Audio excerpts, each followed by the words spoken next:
అందరికీ నమస్కారం. యూటీవీకి స్వాగతం.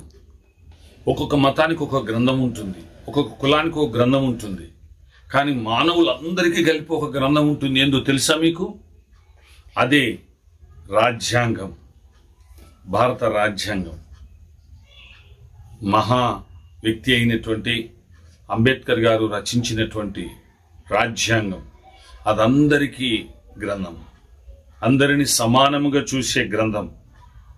అది అందరినీ న్యాయంగా నడిపించేటువంటి గ్రంథం. ఆ గ్రంథాన్ని మనం అనుసరించాలి. అందరము సుఖశాంతులతో నివసించాలి. భేదాభిప్రాయాలు, వ్యత్యాసాలు, ఎటువంటి తారతమ్యాలు లేకుండా అందరినీ కలిపేది అదే గ్రంథం, రాజ్యాంగం. సామాన్య మానవుని మొదలుకొని సుప్రీం అథారిటీ ఉన్నటువంటి సుప్రీంకోర్టు జడ్జి వరకు దానినే అనుసరించి నడుచుకుంటారు. మంత్రులైనా, ప్రధానమంత్రి అయినా, రాష్ట్రపతి అయినా, ముఖ్యమంత్రులైనా, ఇంకా గవర్నర్లైనా, వివిధ సామాన్య ప్రజలు ఎవరైనా సరే రాజ్యాంగమును అనుసరించాలి. ఆ రాజ్యాంగమే అందరికీ కలిసిన ఒకే గ్రంథము. ఆ గ్రంథమును అనుసరించినప్పుడు అందరూ కూడా మరి ఐకమత్యముతో, సమాధానముతో, స్వేచ్ఛతో జీవించగలుగుతారు. అప్పుడే మరి న్యాయం 4 పాదాల నడుస్తూ ఉంది. మనుషులందరూ నడుచుకోగలుగుతారు.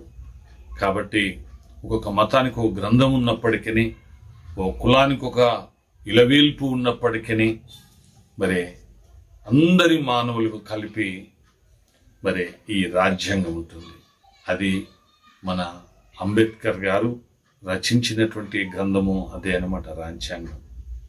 కాబట్టి జనరల్గా మనకు భారతదేశంలో చెప్తూ ఉంటారు, అందరికీ ఒక్కొక్క పండుగ ఉంటుంది. కులానికో పండుగ, మతానికో పండుగ, ప్రాంతానికో పండుగ అని. కానీ అందరికీ ఒకటే పండుగ, జాతీయ పండుగ. 26 జనవరి, 15 ఆగస్టు మనకి పండుగలు ఉంటాయి. అలాగనే నిజంగా మానవులందరికీ, మన దేశంలో ఉన్న ప్రజలందరికీ కలిపి ఒకే ఒక గ్రంథము, రాజ్యాంగం.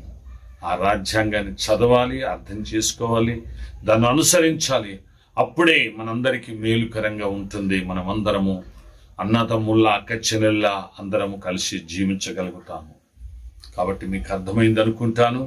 అట్టి గ్రంథాన్ని, ఎవరు ఏ గ్రంథాన్ని చదవకపోయినా ఈ ఒక గ్రంథాన్ని అందరూ చదవాలని నేను యూటీవీ పక్షంగా విజ్ఞప్తి చేస్తూ ఉన్నాను. కాబట్టి ఇటు రాజ్యాంగాన్ని గౌరవించండి, చదవండి, అనుసరించండి. అందరూ అన్నదమ్ముల్లా కలిసిమెలిసి జీవించండి. అట్టి భాగ్యం మనందరికీ కలుగునుగాక.